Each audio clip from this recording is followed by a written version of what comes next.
If you're trying to lose weight or hit your protein goals and you don't want to skip out on dessert, then this is the recipe for you. Coming in at only 180 some calories per slice and 20 grams of protein, this is the perfect dessert or breakfast to hit your protein goals and lose weight. And it looks complicated, but it is so simple and tastes just like a regular cheesecake, but without the sugar. I'm Amy and welcome to the To Explore Wellness channel. I'm a nutrition coach who's lost 40 pounds, so it is my mission to help you reach your goals too without putting restrictions on yourself. I've been able to achieve this by making healthier meals and desserts that are packed with protein, high in volume, nutritious, and still allowing things like desserts and sweet treats in my life. So if that sounds good to you, make sure you hit the subscribe button so that you don't miss out on any healthy, delicious, and nutritious recipes that don't feel like they're healthy. So let's go ahead and get started with this cherry cheesecake because I want a slice. Now let's go over the ingredients for this recipe. So the cheesecake itself is just going to be a container of cottage cheese,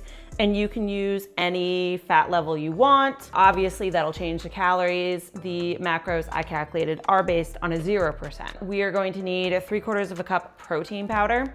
A whey casein blend works best, just like in most of my other recipes, because it kind of holds the sturdiest.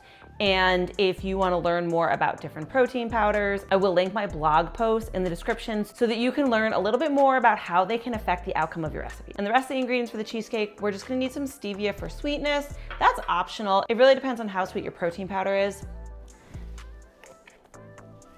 3 eggs, almost forgot these babies, but we need these. A little bit of vanilla. And then for our cherry sauce, we're gonna use some cherries, and I have a mix of frozen and fresh, just because pitting them, I don't have one of those fancy pitters. I really should get one because I do love cherries and I love cherry recipes, and I didn't have enough frozen. So I did a mix. You can use whichever one you prefer. Honey, and then we're gonna use a little bit of a cornstarch slurry just to kind of thicken it up and get it more of a saucy texture.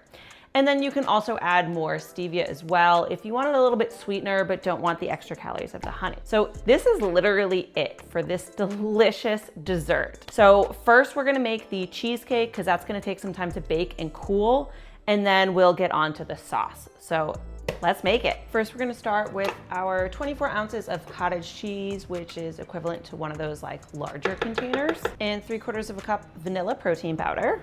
Again, I recommend a whey casein blend, though I have used whey and it does work as well. Optional but recommended 2 tablespoons stevia or monk fruit, pinch of vanilla, and of course 3 eggs. We're just gonna blend this till smooth, and this is one of my favorite machines. I've talked about it in my other videos, but this thing, one, it gets everything so smooth with this food processor, and it's also so big so it can fit a lot. But this, you can use a bunch of different ways. So you can use it as an immersion blender, you can use it as a whisk, and then you can also add different attachments. Like this can actually knead dough, it can shred things.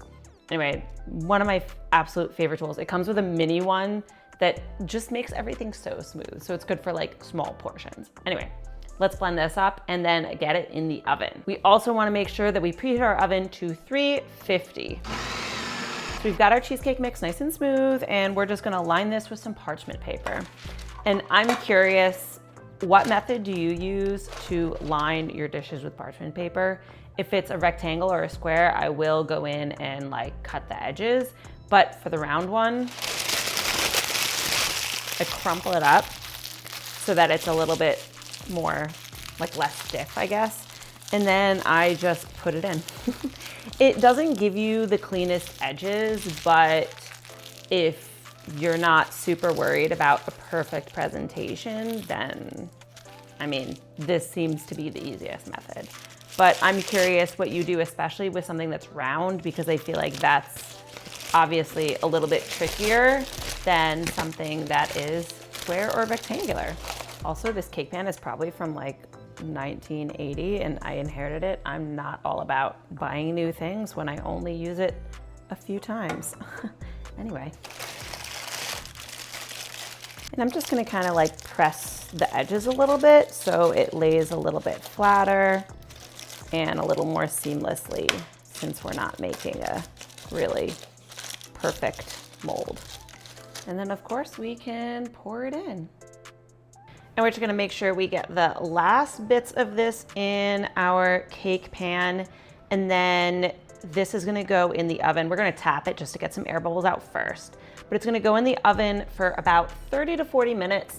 I found in my experience, 35 minutes was good for my oven, but obviously just keep an eye on it. Okay, and then just a little tap. And then it's gonna go in the oven. So while our cheesecake's in the oven, of course we can make our cherry sauce. So we have about 3 cups of cherries and then roughly 2 tablespoons of honey. And then we can also add some stevia for extra sweetener. We're gonna add a little bit of water as well. And if it doesn't get thick enough, then we can add a cornstarch slurry to make sure that it's the consistency that you want.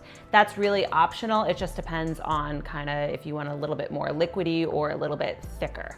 So let's make this. All right, so our 3 cups of cherries, either fresh or frozen, either one works. And about 2 tablespoons of honey. And I'm also gonna do 2 tablespoons of stevia. We're gonna start with 2 tablespoons of water. And then we're just gonna give it a good mix and let it simmer. And once it's nice and hot, we can add in our cornstarch slurry. Okay, and this is just about ready. You can see that it leaves a gap when you kind of pull it forward so that it's nice and thick. And it'll thicken up a little bit more as it cools as well. Again, you know, you can adjust your consistency. I added like 1.5 teaspoons of cornstarch to this. So then we can just let it cool. So our cheesecake is out of the oven and it took right around 37 minutes for me. Again, check at 30, anywhere from 30 to 40 usually. And we're gonna let this cool completely before we top it off and store it in the fridge. All right, so the cheesecake has had time to cool, so we can just plate it and then put the cherry sauce on top. And we have an amazing dessert or breakfast or whatever you wanna eat it for. This looks like it came out perfect. All right, so I like to use this method. I feel like this is easiest to do a little flip so that it doesn't break. 1, 2, 3. Ah, it's so perfect.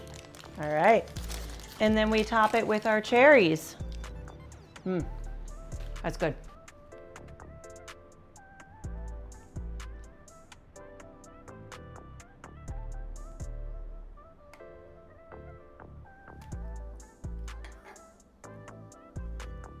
I really hope you enjoyed making this recipe with me today. This is such a delicious dessert. Honestly, this texture is perfect. It's just like cheesecake, but without the refined sugar and the excess fat and packed with protein. So it's the perfect dessert for you to help you hit your weight loss, health, or any kind of goals you have in your life, even if you just want to be healthier. Before I say goodbye, we're gonna do a little taste test. Bon appetit.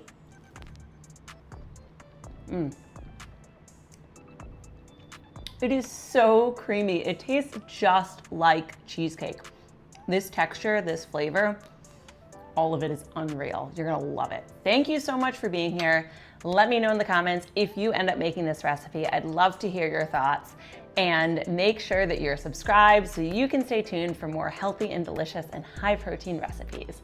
Thanks again and see you next time.